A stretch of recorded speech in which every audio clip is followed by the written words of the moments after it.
Kalau ini bukan di bawah perbankan yang resmi, Pak, bisa dipahami ya. Kalau di bawah perbankan yang resmi, berarti benar-benar mewakili uang yang ada. Sehingga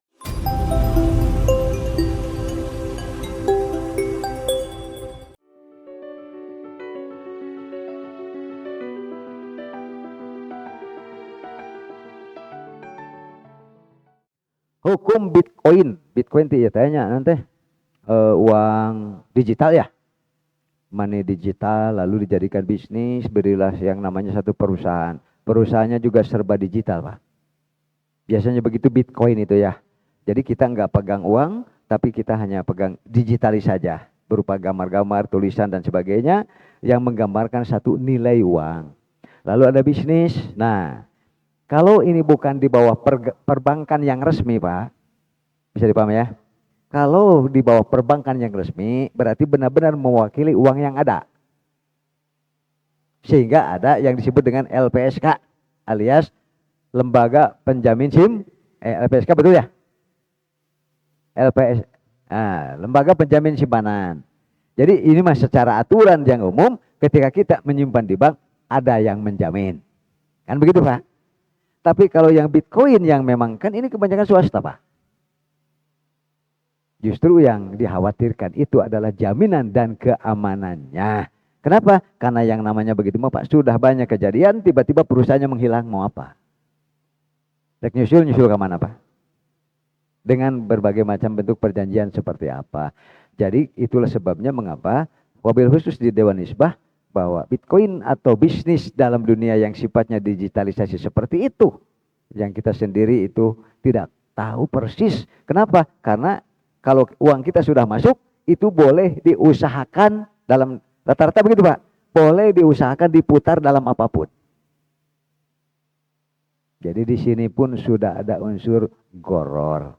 Yang pertama dari aspek bisnisnya, yang kedua dari aspek keamanannya. Oleh karena itu, sampai saat ini saya masih melihat bisnis yang bersifat digital seperti itu, Bitcoin atau apalagi namanya ya, itu hukumnya masih haram karena mengandung unsur goror dan ketidakpastian dari aspek akadnya, digolongan untuk apanya, dalam usaha apanya, dan juga kepastian jaminan keamanannya.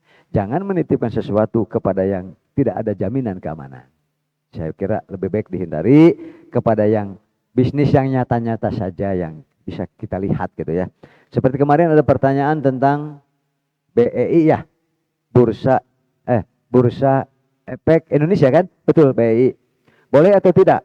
Bagi sekelompok boleh, bagi sekelompok saya katakan tidak boleh. Ketika kita benar mengerti, Pak, bisa dipaham, Pak? Kita ambil satu saham yang kita tahu bahwa ini bergerak di bidang usaha lalu secara perputaran keuntungannya pun terus ada laporan-laporan berkala dengan jelas, maka apabila clear dan jelas untung ruginya itu halal, Pak. Kenapa? Karena menanam saham sama dengan deposito, sama dengan menanam saham, sama dengan mudharabah. Kan halal, Pak. Tapi kalau kita sendiri tidak mengerti, kan berarti unsur spekulasinya terlalu kuat. Jadi lebih baik dihindari. Nah, unsur spekulasi inilah yang disebut goror. Mengandung unsur goror pasti haram. Hukum mengkhitbah apakah wajib? Ya wajib atuh, Pak. Hukum menghitbah apakah wajib? Ya wajib atuh. Banyak ujung-ujung dikawin, udah kudu ngobrol hula. Lah ngobrol yang mengarah kepada pernikahan namanya, mau enggak dikawinkan sama mau enggak dinikahi sama saya?